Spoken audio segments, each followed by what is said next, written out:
What's up, YouTube? Mike from Mass here, Mass Aquariums, coming at you with a Monday night video.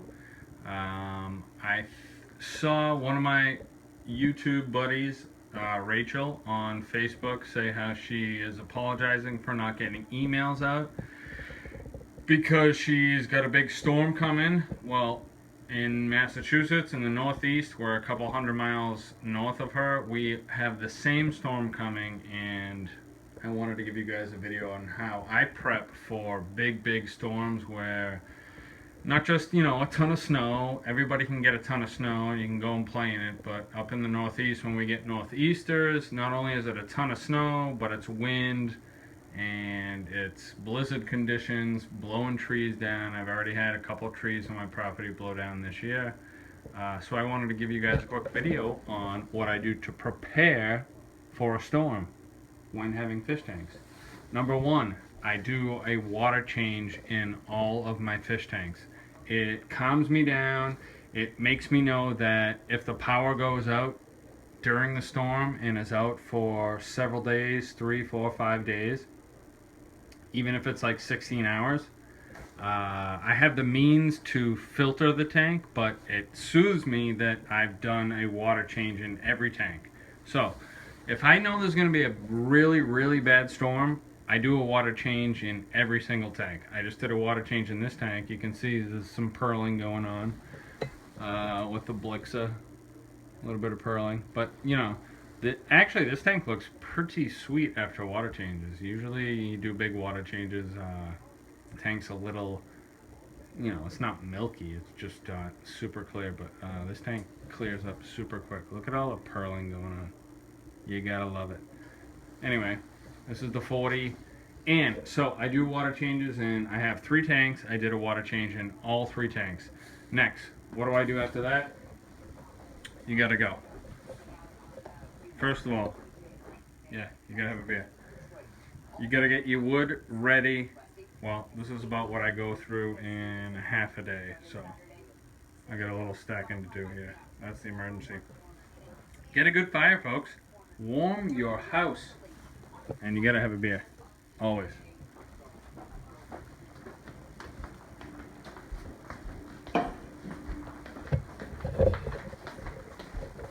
Go grocery shopping if you can. Get the milk and bread! Gotta get your snowblower gassed up, ready to go. I put it away because I thought we were good, but it's March and apparently we're not good. Get your snowblower, get it ready to go. Most importantly, get your generator ready to power your fish tanks and your refrigerators. Now, I have a fireplace. I can heat my house. If I fire this generator up, thank God I filled that gas can. If I fire this generator up, I can supply the 2 refrigerators, this one, actually I probably won't even need to because it's outside and it's freezing. So I can power up my refrigerator, all my tanks downstairs, and the TV, probably. Generator, water change, and then you got some backup stuff you can do if it's really super cold.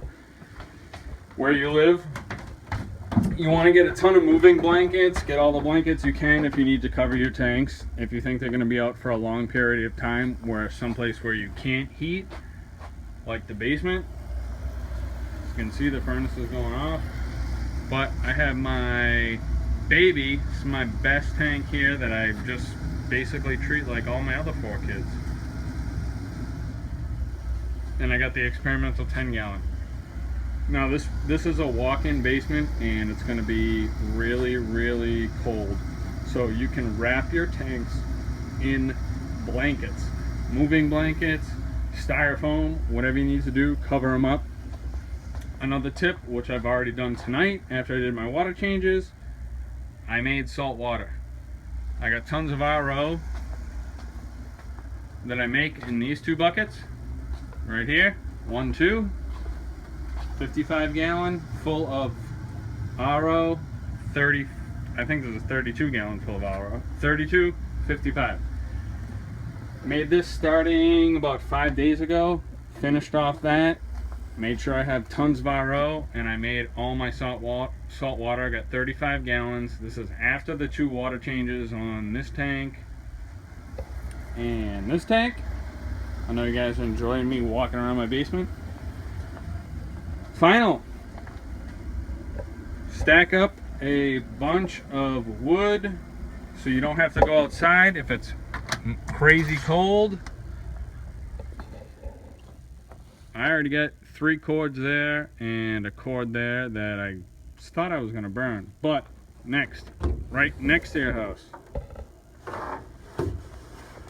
make sure you have all that nice red oak right next to your house, so in case that pile runs out, you don't got to go far. Just prepping for emergency, guys.